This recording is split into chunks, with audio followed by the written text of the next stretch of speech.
اگر آپ کے اوپر کبھی ناگہانی کوئی آفت، کوئی مصیبت، کوئی پریشانی، ناگوار حالات، سخت ترین حالات پیش آ جائیں، آپ کسی سخت مشکل میں گھر جائیں،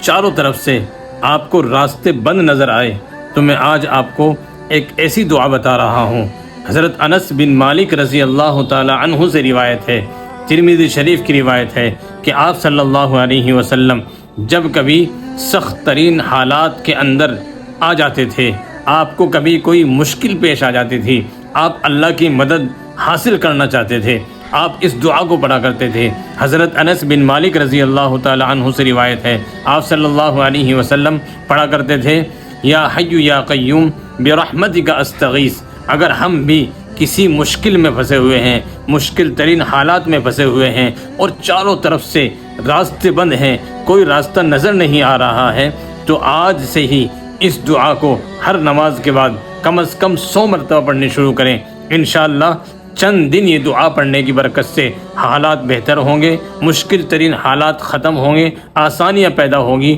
راحتیں پیدا ہوں گی۔